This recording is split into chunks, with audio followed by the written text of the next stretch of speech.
Friends, എല്ലാവർക്കും സമാസ് dream വേൾഡിലേക്ക് സ്വാഗതം. നമ്മൾ ഇന്ന് തയ്യാറാക്കുന്നത് നല്ലൊരു കോഴിയടയാണ്. അപ്പോൾ അതിനായിട്ട് നമുക്ക് ആദ്യം തന്നെ പാനിലേക്ക് കുറച്ച് ഓയിൽ ഒഴിച്ചു കൊടുക്കാം.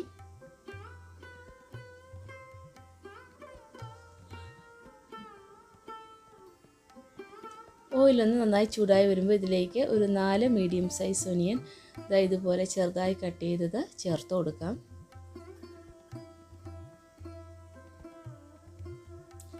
എന്നിട്ടിത് നല്ലതുപോലെ ഒന്ന് വഴറ്റി കൊടുക്കാം.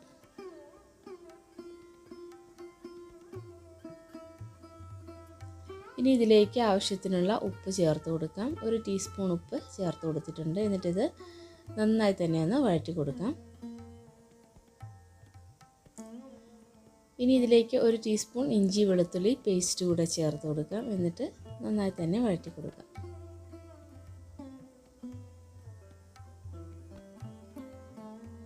അടുത്തതായിട്ട് നമുക്കിതിലേക്ക് 2-3 പച്ചമുളക് ചെറുതായി കട്ട് ചെയ്തത് ചേർത്ത് കൊടുക്കാം. കുറച്ച് കറിവേപ്പില ചെറുതായി കട്ട് ചെയ്തത് കൂടെ ചേർത്ത് കൊടുക്കാം. പിന്നെ നമുക്കിതിലേക്ക് ഒരു ചെറിയ പീസ് ക്യാപ്സിക്കം ചെറുതായി കട്ട് ചെയ്തതും ചേർത്ത് കൊടുക്കാം. എന്നിട്ടിത് നന്നായി തന്നെ ഒന്ന് വഴറ്റി കൊടുക്കാം. ഇനി നമുക്കിതിലേക്ക് പൊടികളായിട്ട് ഒരു 1/4 ടീസ്പൂൺ മഞ്ഞൾപ്പൊടി, ഒരു 1/2 ടീസ്പൂൺ ഗരം മസാല, ഒരു 1/2 ടീസ്പൂൺ കുരുമുളക് പൊടി, ഒരു 1/2 ടീസ്പൂൺ ചിക്കൻ മസാല, ഒരു ടീസ്പൂൺ മുളക് പൊടി, ഇതെല്ലാം ഒന്ന് ചേർത്തിട്ട് നന്നായി തന്നെ ഒന്ന് വഴറ്റി കൊടുക്കാം. പൊടികളുടെയൊക്കെ ആ ഒരു പച്ചമണം മാറുന്നവരെ നന്നായി ഒന്ന് വഴറ്റി യോജിപ്പിച്ച് കൊടുക്കാം.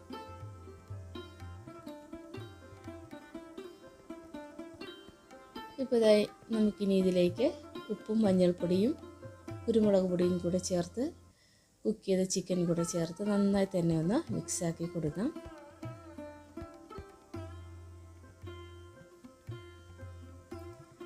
ഇപ്പോൾ ഇത് നമ്മുടെ മിക്സ് എല്ലാം നന്നായിട്ട് തയ്യാറായി വന്നിട്ടുണ്ട്. ഇതൊന്ന് തണുക്കാനായിട്ട് മാറ്റി വയ്ക്കാം. ഞാനിതിലേക്ക് ഈ ഒരു ഷീറ്റ് വെച്ചിട്ടാണ് ഇതിൻ്റെ ഒരു ഫില്ലിങ്സ് ഫില്ല് ചെയ്യുന്നത്. ഇനി ഈ ഒരു ഷീറ്റ് ഇല്ലെങ്കിൽ നമുക്ക് പരത്തിയെടുത്താൽ മതി. റൗണ്ട് ഷേപ്പിൽ ചെറിയ പീസ് ഇതായിട്ട് ഒന്ന് പരത്തിയെടുത്താൽ മതി. അപ്പോൾ ഇനി നമുക്കിതിലേക്ക് നമ്മൾ തയ്യാറാക്കിയ ഈ ഒരു ഫില്ലിങ്സ് വെച്ച് കൊടുക്കാം.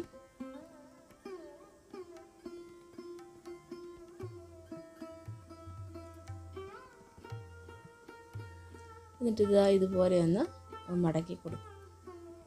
നന്നായി പ്രസ്സാക്കി ഒന്ന് മടക്കി കൊടുക്കാം.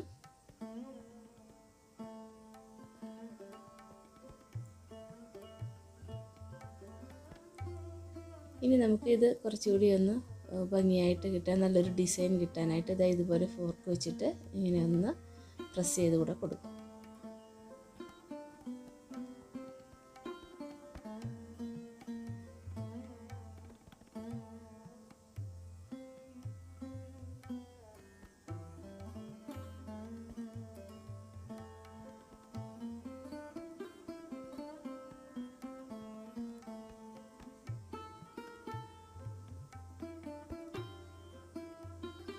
ഇതുപോലെ നമുക്ക് ബാക്കിയുള്ളതും ചെയ്തെടുക്കാം.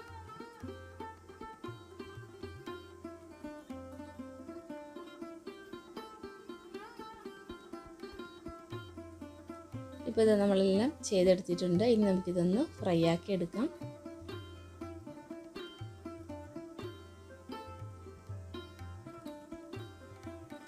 ഇപ്പോൾ ഇത് എണ്ണയെല്ലാം നന്നായിട്ട് ചൂടായിട്ടുണ്ട്. ഇതിലേക്ക് ഓരോന്നായിട്ടിട്ട് നമുക്കിതൊന്ന് ഫ്രൈ ആക്കി എടുക്കാം.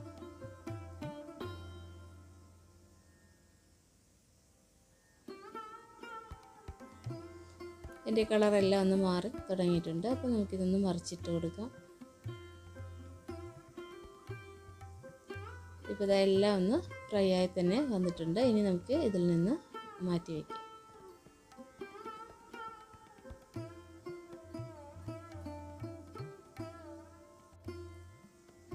വളരെ ടേസ്റ്റി ആയിട്ടുള്ള കോഴിയുടെ ഇവിടെ തയ്യാറായിട്ടുണ്ട്. വളരെ എളുപ്പം തന്നെ നമുക്കിത് തയ്യാറാക്കിയെടുക്കാം.